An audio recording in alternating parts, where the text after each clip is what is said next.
नमस्कार दर्शकों, फिर से एक बार आप सभी का बहुत बहुत स्वागत। मैं डॉक्टर पंकज कुमार मिश्रा फ्यूचर विश्वविद्यालय प्रांगण से एक बार फिर से वाव वेडनेसडे की अगली श्रृंखला के साथ मैं प्रस्तुत हूँ।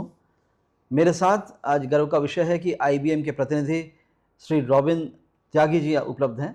रॉबिन त्यागी जी IBM के ऑन रोल पर एजुकेशन विंग की क्वालिटी एश्योरेंस और प्रोग्राम मैनेजर के रूप में वहाँ पर काम करते हैं और बहुत सीनियर बंदे हैं, इंडस्ट्री का भी काफ़ी एक्सपोजर है।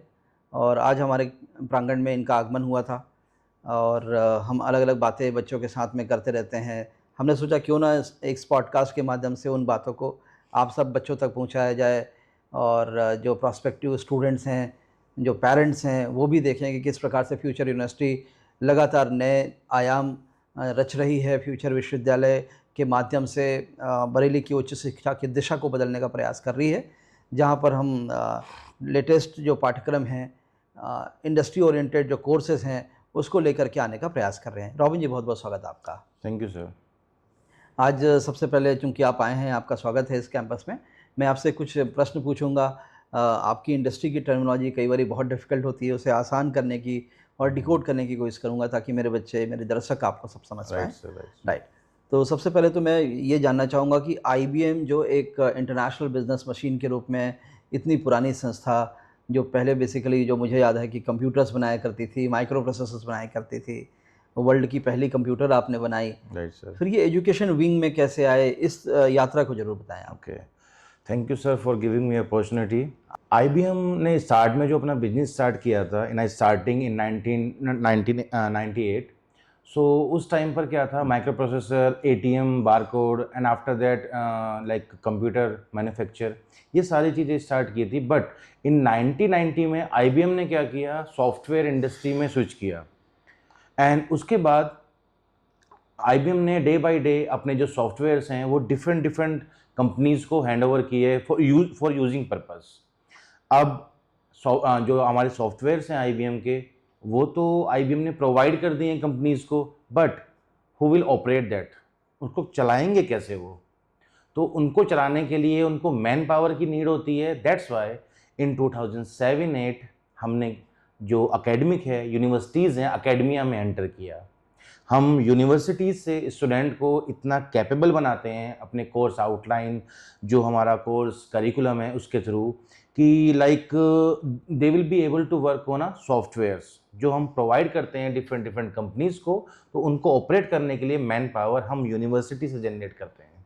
देखिए, ऐसा क्लेम करना कि वो जो सॉफ्टवेयर आपने बनाया है उसकी ट्रेनिंग करना, तो क्या एक जो जनरल बीटेक कंप्यूटर साइंस किया हुआ बच्चा, BCA किया हुआ बच्चा, जिसके यूनिवर्सिटी में कोई ऐसे कोलैबोरेशंस नहीं है, वो भी कर पाता है, वो भी उसकी जॉब लग जाती है? तो हमारे कोलैबोरेशंस की आवश्यकता क्या है, IBM से कोलैबोरेशन की क्या आवश्यकता है, ये भी समझना चाहूँगा। Right sir, thank you. जैसे ही सर कोई बच्चा है, जैसे ही उसने बीटेक कंप्लीट की, तो वो क्या करेगा, जॉब के लिए सर्च करेगा। एंड अगर मैं आपको एक उदाहरण लेके बताऊं, रियल लाइफ का example, we have 2 person, A and B। जो A है उसके पास एक स्किल्स हैं जो आजकल की ट्रेंडिंग टेक्नोलॉजी है, like AI, cyber security, cloud computing, जो भी हम प्रोवाइड करा रहे हैं अपने कोर्स आउटलाइन में। तो अगर बच्चे को उसकी नॉलेज है तो he is ready to get a job. वो सीधे इंटरव्यूअर के पास जाएगा, and if interviewer will compare 2 person, तो जिसके पास नॉर्मल बीटेक की डिग्री है बट ही और she does not have any skills, तो उसको प्रेफरेंस नहीं मिल पाएगी। IBM के इस कोलैबोरेशन से, I mean you have many organisations जहाँ पर आप लोगों ने कोलैबोरेशंस किया, और बीते कई वर्षों से आप 2007 बताया, कब से आप 2006 या 7 से आप IBM के एडटेक एजुकेशन विंग को आपने लॉन्च किया। yes. और जो आपका पर्पस था कि ट्रेंड मैन पावर प्रोवाइड करना इंडस्ट्री को, जो IBM के सॉफ्टवेयर को रन कर पाएँ और इंडस्ट्री की डेटा को यूज़ कर पाएँ, उसके लिए आप प्रयास कर रहे थे। तो इस दिशा में जो ये कोलैबोरेशन है, आई मीन एक संस्था जो नॉर्मल बीटेक प्रोड्यूस कर रही है, एक संस्था जो IBM के साथ कोलैबोरेट करके प्रोड्यूस कर रही है, उनकी एम्प्लॉयबिलिटी में क्या डिफरेंसेस है, अगर आप बता पाएँ। ठीक है, तो सर इसमें क्या होता है कि जैसे कि हम स्टूडेंट को इंडस्ट्री रेडीनेस बनाते हैं कि वो जाते ही अपना हैंड्स ऑन कर पाए। जो हमारी आउटलाइंस हैं जो हमारा सिलेबस है वो डिपेंड करता है इंडस्ट्री ट्रेंड पर कि आज के टाइम में क्या चल रहा है। Right right. उसके अकॉर्डिंग हम अपना जो भी हमारा सिलेबस होता है, हमारी कोर्स आउटलाइंस होती हैं, उसको हम अपने फॉर्म करते हैं। राइट। और हमारा 90 to 95% जो हमारा एक्सपोजर होता है वो प्रैक्टिकल बेस होता है। Very good. जब तक आपका हैंड्स ऑन नहीं होगा किसी भी टूल पर, किसी टेक्नोलॉजी पर, तो आप कैसे कंपनी में काम सर्वाइव कर पाएंगे। So as compare to other thing, बाकी कोर्सेज में क्या होता है, बाकी नॉर्मल की बात करें या फिर बाकी कोर्सेज की बात करें, तो उनका kind of ratio 70% theory 30% practical. But हम 90 to 95% हम प्रैक्टिकल पार्ट पर फोकस करते हैं कि आज बच्चा है अपने यूनिवर्सिटी से हमारे कोर्स के थ्रू डिग्री को ग्रैब करके निकला बाहर, तो he is ready to job. Okay okay okay. तो एक आपने समझा कि, और हम सब आपके माध्यम से समझ पा रहे हैं कि जो बच्चा है डे वन से रेडी टू जॉब में है। Yes yes. मैंने कई बार ये अनुभव किया और पिछले कई बार पॉडकास्ट में भी मैंने चर्चा करी कि एक बच्चा कोई एक संस्था से ग्रेजुएशन करता है, बीटेक कंप्लीट करता है, बीसीए कंप्लीट करता है, एक बच्चा दूसरे संस्था से करता है, दोनों की फीस में ज़मीन आसमान का अंतर है। एक संस्था जो हो सकता है लाख रुपए बीटेक का पर ईयर का चार्ज कर रही है, दूसरी संस्था हो सकता है 9 लाख रुपए बीटेक की फर्स्ट ईयर का एक साल का चार्ज कर रही है। और दोनों संस्थाओं से बीटेक करने के बाद में जब प्लेसमेंट कंपनियां आती हैं, ये बच्चा ए और ये बच्चा बी दोनों उसी कंपनी में एक साथ वहाँ पर एंटर करते हैं। और इंडस्ट्री कहती है कि ना तुम मेरे काम के हो ना ये मेरे काम का है, दोनों काम के नहीं है। वहाँ इंडस्ट्री में फिर से बैठ करके उन सब बच्चों को ट्रेनिंग कराई जाती है, 6 महीने की ट्रेनिंग, साल भर की ट्रेनिंग, 18 महीने तक की ट्रेनिंग कराई जाती है। इसलिए जो भी बच्चा प्लेसमेंट लेकर के इंजीनियरिंग के बाद ज्वाइन करता है उसे कहते हैं GET, ग्रेजुएट इंजीनियर्स ट्रेनिंग। और अगर नॉर्मल ग्रेजुएट के बाद ज्वाइन कर रहा है तो उसे कहते हैं ग्रेजुएट ट्रेनिंग। ग्रेजुएट ट्रेनिंग और ग्रेजुएट इंजीनियर्स ट्रेनिंग दोनों ही को ट्रेनिंग करानी पड़ती है। लेकिन IBM के माध्यम से कोलैबोरेट करके, जैसे फ्यूचर विश्वविद्यालय ने निर्णय लिया, ऐसे विश्वविद्यालय बहुत सारे जो और इस प्रकार से इंडस्ट्री ओरिएंटेड पाठ्यक्रम रन कर रहे हैं, उन सब संस्थानों से अगर कोई बच्चा ग्रेजुएशन कर रहा है तो निश्चित तौर पे उसे एक एक्स्ट्रा एडवांटेज तो मिलती है। इंडस्ट्री की जो रिलेवेंट डेटा है जिस पर प्रैक्टिस करना है उसे, वो डायरेक्ट एक्सेस उसको मिलता है। अदरवाइज क्या होगा, जो नॉर्मल आप माइक्रोसॉफ्ट एक्सेल सीट जब आप में काम करना सीखते हैं तो आपको कहा जाता है ठीक है एक टेबल बना करके दिखाइए, एक पे स्लिप का टेबल बना दीजिए, एक कॉलम नेम कर दीजिए, एक कॉलम उसकी एम्प्लॉय आईडी कर लीजिए, उसकी बेसिक सैलरी कर लीजिए, DA 40% लिख दीजिए, HRA 10% लिख दीजिए और सबको टोटल कैलकुलेट करने का एक एक्सेल सीट बनाइए। तो this is what a normal course. लेकिन जनरल तरीके में आपके पास में अगर IBM के जो डायरेक्ट एक्सेस है, इंडस्ट्री की एक डेटा एक्सेस है, वो कितनी समृद्ध होती है, इसके बारे में थोड़ा बताएंगे सर। ओके, एक्चुअली जो हमारे टूल्स होते हैं, इट मीन्स इंडस्ट्री में जो भी टूल्स यूज होते हैं जी ट्रेंडिंग में, तो हम स्टूडेंट्स को उन प्रीमियम टूल्स का एक्सपोजर देते हैं। लाइक मैं आपको एग्जांपल देता हूं कि now days data is like a oil. Data ऐसी चीज है कि जिसको एनालाइज करना अपने आप में एक प्रोफेशनसी है। सो जो हम कोर्स आउटलाइंस प्रोवाइड करते हैं, हम अपनी स्पेशलाइजेशन प्रोवाइड करते हैं, data science, data analytics, business analytics, तो उसमें क्या करते हैं, डेटा को हम एनालाइज करना सिखाते हैं बच्चों को। सो ये अपने आप में लाइक जब वो बच्चा इंडस्ट्री में जाता है तो he is ready to analyse the things, right. But with the help of Excel there is just some limitation. With the Excel you can analyze some part of data, but with the use of these type of tools, a student can analyze the data sets that contains billions of rows. It means in a bulk quantity of data. So that's why whatever they will learn from our side, so that will make some comparison. Surely वो दूसरे बच्चों से अपने आप को skills on a base of skills वो थोड़ा सा अलग, कहते हैं भीड़ से हटके दिखाना, तो वो अपने आप को भीड़ से हटके अपने आप को साबित जरूर करेगा। कैसे उसको कोई और सर्टिफिकेशंस मिलेंगी? हर सेमेस्टर में भी कुछ सर्टिफिकेशन देंगे? स्किल तो सीखेगा ही सीखेगा, कैसे उसकी प्रोफाइल कैसे डिफरेंट होगी ये और बताइए। Right, sure sir. जैसे कि suppose one student is have taken subject like BCA course में हमारा स्टूडेंट है and he or she has taken IBM specialisation, तो उसके 6 सेमेस्टर होंगे। जितने भी उसके सेमेस्टर होंगे, हर सेमेस्टर में वो IBM की तरफ से एक सब्जेक्ट पढ़ेगा, राइट, एज वेल एज जब उसका सेमेस्टर कंप्लीट होगा तो IBM की तरफ से उसको ग्लोबली वैलिड एक सर्टिफिकेट मिलेगा अरे वाह, with respect to that subject. अच्छा ये तो हमने बताया नहीं जो था MOU के दौरान। तो सर यही है जो ग्लोबली वैलिड होगा, Globally जो valid, उसके रिज्यूमे में वो ऐड करेगा, अपने Right. CV में ऐड करेगा, Right, तो right, उसकी right. प्रोफाइल्स को एनहांस करेगा। Right, and as well as जो भी बच्चा सब्जेक्ट पढ़ेगा at the end of the semester उसके रिगार्डिंग उसको पूरा प्रोजेक्ट वर्क पे काम करेगा वो, ओके ओके ओके, जिससे उस सब्जेक्ट की उसको पूरी नॉलेज होगी, पूरा हैंड्स ऑन होगा। Right. Project based learning, outcome based Yes. Education, new education policy की एक न्यू है, एक रीढ़ की हड्डी जैसे है समझ जाइए, यस। जो कई बारी सगुफे के दौरान लोग कह तो देते हैं लेकिन प्रैक्टिकली बहुत सारी संस्थाएं नहीं कर पाती यस हैं। श्योर, यू आर और राइट सर। मुझे लगता है इस कोलैबोरेशन के माध्यम से जिस प्रकार से आपने बताया, मैं बड़ा विस्मित था। आपने हमारी जब MOU साइनिंग थी उस दिन भी ये नहीं बताया था हमें कि हर सेमेस्टर में बच्चे को एक सर्टिफिकेट मिल रहा है। यस। तो से अगर 8 सेमेस्टर का कोर्स है, 6 सेमेस्टर का कोर्स है, तो हर सेमेस्टर में यानी एग्जाम्पल के लिए BTech कंप्लीट किया आपने AI/ML में, और Yes. आपके पास 6 ग्लोबली रिकॉग्नाइज सर्टिफिकेट हैं, जिससे आपकी वैल्यू ऑटोमेटिकली बढ़ गई। Yes.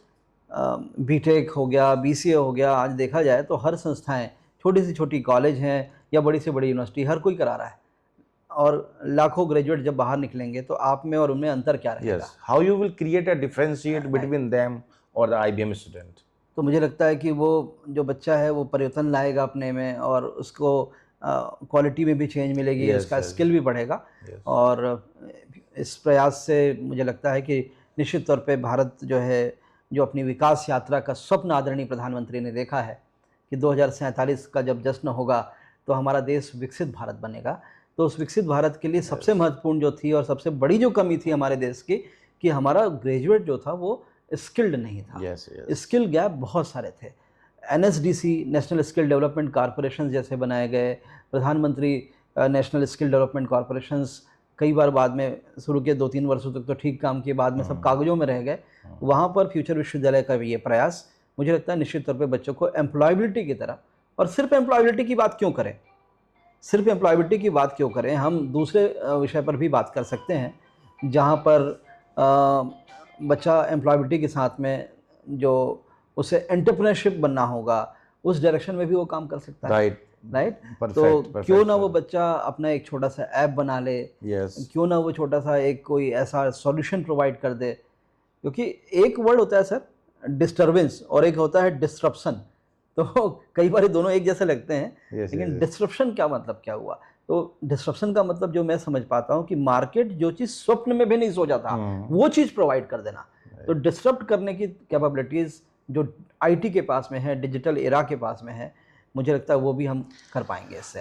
Yes sir, you are right. And जो हमारा कोर्स आउटलाइंस हैं, जो हमारा कोलैब है, सो इस हम अपने कोलैबोरेशन में टाइम बाय टाइम स्टूडेंट्स के लिए स्पेशल वर्कशॉप और मेंटरशिप प्रोग्राम रखते हैं, जिसमें आजकल मार्केट में, इंडस्ट्री में क्या ट्रेंड चल रहा है, what things are going on in a new manner, you can say कुछ नया ऐसा क्या आया है।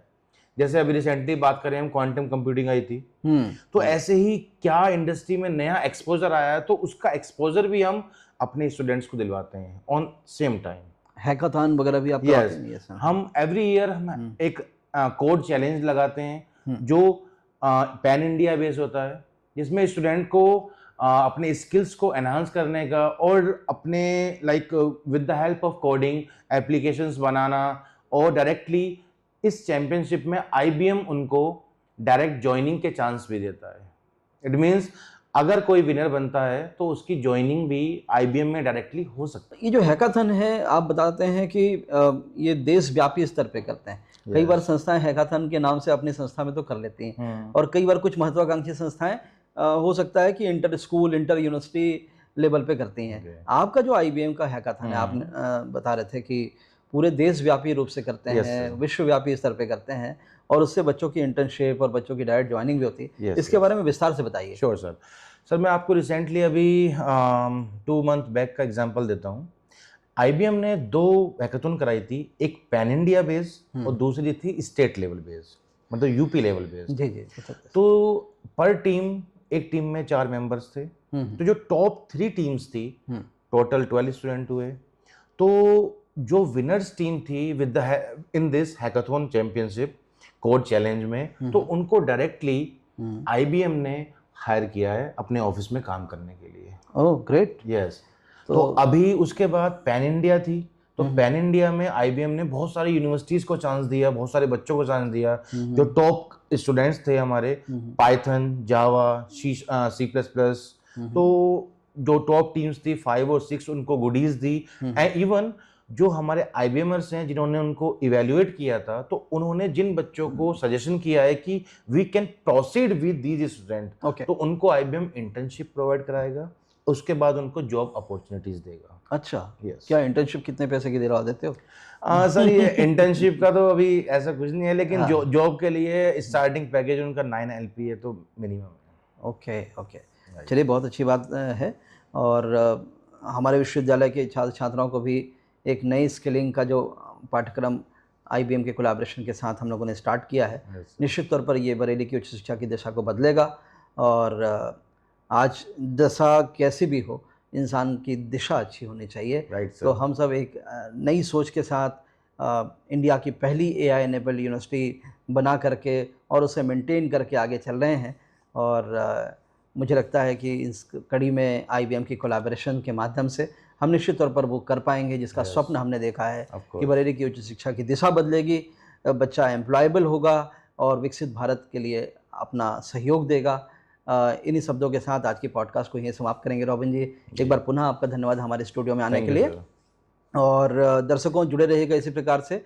हर वेडनेसडे हम एक नई इंडस्ट्री के साथ, एक बड़े गेस्ट के साथ हम मिलते हैं और इस प्रकार का पॉडकास्ट करते हैं। और आप ज़रूर हमें कमेंट करके बताइएगा कि आप और किस विषय पे जानना चाहते हैं, इंडस्ट्री की किस डोमेन को और अच्छे से समझना चाहते हैं, हमें कमेंट करके बताइएगा। हमारे चैनल को लाइक करिएगा, सब्सक्राइब करिएगा। बहुत बहुत धन्यवाद।